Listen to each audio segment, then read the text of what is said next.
Okay, readers, welcome back.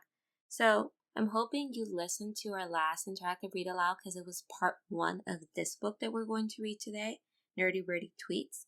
And I thought this would be a fun interactive read aloud for us to read, not only because it's a part two, and a lot of you seem to enjoy part two, part three type stories, but also since we are doing distance learning, a lot of us are spending more time online than we normally would. And so we need to sort of check our behavior to make sure that we are behaving online the same way that we would behave in person. So, what I mean by that is that treat others the way that you want to be treated. And for a lot of people, it can be really hard to remember that just because someone is not in front of us doesn't mean that their feelings disappear. So I'm hoping that we can kind of understand that a little bit better after reading this book and do a continuation of all the comprehensional work that we've been doing with inferences. So let's start reading. Nerdy Birdie Tweets. Story by Aaron Reynolds. Pictures by Matt Davis. Nerdy Birdie Tweets. Story by Aaron Reynolds. Pictures by Matt Davis. This is Nerdy Birdie. Nerdy Birdie loves playing video games. This is Vulture. Vulture thinks video games are boring. Vulture loves snacking on dead things. Nerdy Birdie thinks dead things are gross. Nerdy Birdie and Vulture are very different. They are also best friends. 3 things Nerdy Birdie and Vulture love to do together. 1. Make fun of each other's lunch. 2. Make silly faces. 3. Take goofy pictures of each other. One day, Nerdy Birdie discovered an amazing new game. It's called Tweetster, he told Vulture. What does it do? Asked Vulture. Lots of things! 1. Collect tons of friends online who may or may not text you back. 2. Play games with them all. 3. Tweet messages and pictures for them all to see. Sounds, awesome, said Vulture, even though it really sounded kind of dull. Now, if we take a look at her face, we don't really even need the words to tell us that she found what he described a little bit boring. Look at her eyes. She does not seem excited whatsoever by his description of his game. An hour later, Nerdy Birdie had 50 new Tweetster friends. I'm friends with a flamingo! Neat. A day later, Nerdy Birdie had 100 new Tweetster friends. He played Angry Words with an ostrich and tweeted his score. I'm friends with an ostrich! How cool is that? Cool. A week later, Nerdy Birdie had 500 new Tweetster friends. He had never dreamed he could have that many friends. I'm friends with a puffin! She lives in Iceland! Iceland! You're friends with a vulture, and she's dying of boredom. Boredom. Let's do something different. In a minute. This is not fun. Did you realize I can fit your whole body in my beak? I could eat you in one bite if I wanted. That's nice. Wow. It seems like Nerdy Birdie wasn't even listening to her. If I were in his shoes, would have not only been taken aback, but kind of questioned her and said something like, why would you want to eat me? His reaction makes me believe that he wasn't paying attention to her whatsoever. Vulture decided she'd had enough of watching Nerdy Birdie play Tweetster. Vulture spread her wings and flew away. An hour later, Nerdy Birdie finally noticed. Okay, readers. So let's take a moment to think about what might happen next. And I'm going to challenge you not just to use the clues in the story that we've been reading so far, but think back to the part 1, Nerdy Birdie, the first Nerdy Birdie book we read, and use clues from that book too and think about what might happen next. What might Nerdy Birdie do? But also, what might he be feeling? Do you think you can do that? Can you turn and talk and tell the person next to you? Have a quick conversation about what might happen in the story next, but also what might be going on with Nerdy Birdie. What might he be feeling? Okay, let's come back together. The next day, Vulture had a surprise for Nerdy Birdie. Vulture had joined Tweetster. They tweetstered together all morning. At lunchtime, they put away their games. It was just like old times. They made fun of each other's lunch. They made silly faces. They took goofy pictures of each other. But when they logged back onto Tweetster, Vulture found a surprise waiting for her. What is this? At Nerdy Birdie. Vulture Girl is a messy eater. She eats dead things. Ew. Oh, that? It's a picture from lunch. Okay, readers.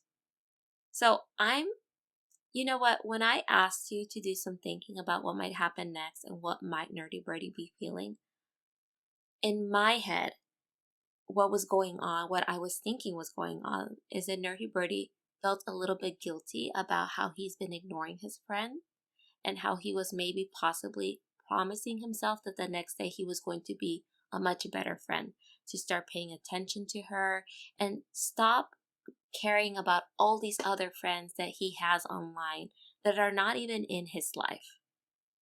But now look what happened. He did something that I can clearly see offended her. Do you see her face? She doesn't think this was funny. She thinks this was really mean. I'm thinking, based on what I've kind of like seen in real life, is that there are jokes you can make with your friends when you're in a group, but once you kind of put those jokes for other people to hear, they become more personal and they become like an insult, like you're making fun of them. So I'm wondering if that is exactly what's going on in this situation. And I'm also looking at Nerdy Birdie and realizing that he does not have a clue about what he just did to his friend. So let's see what happens next. Why did you tweet it to all your Tweetster friends?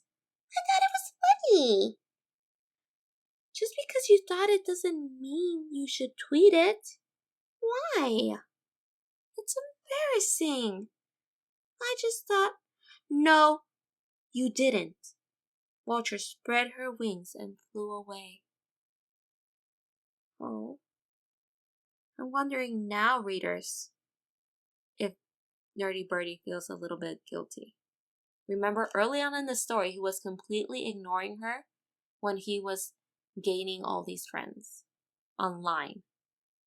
And then she made the effort to actually try out something that she thought was boring, but she cared enough about her friend to try it. And now look what happened.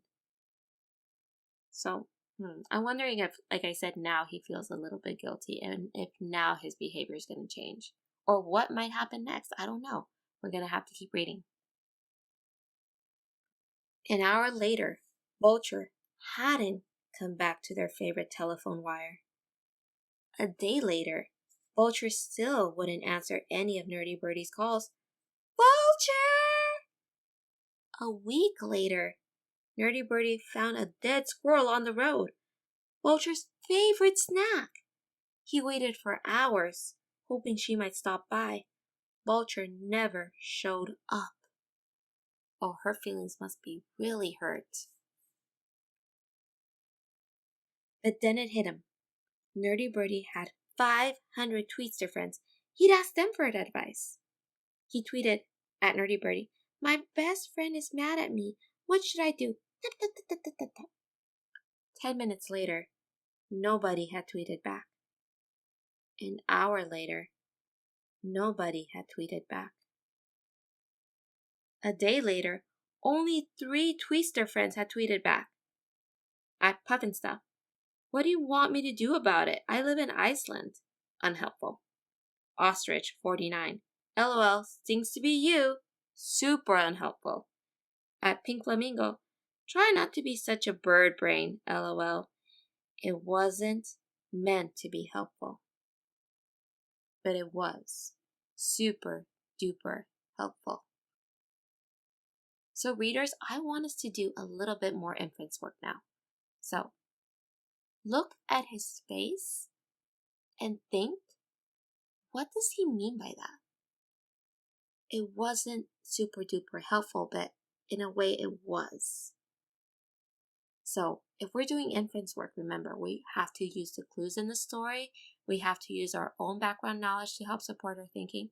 Let's have a quick conversation at home as to what do you think Nerdy Birdie means by that? About how something wasn't really helpful, but at the same time it was.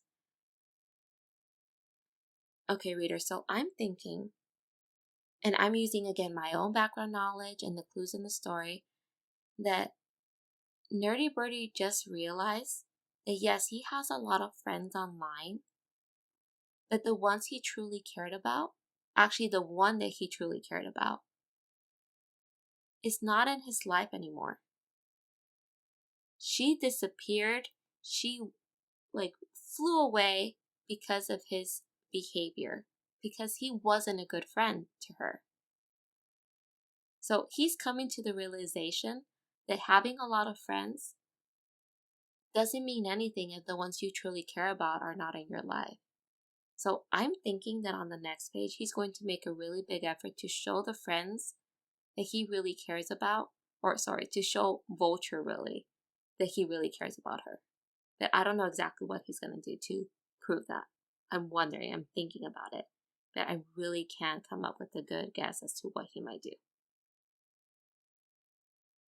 Nerdy Birdie closed down his game. He opened up his tiny little wings and he flew. He flew high. He flew low.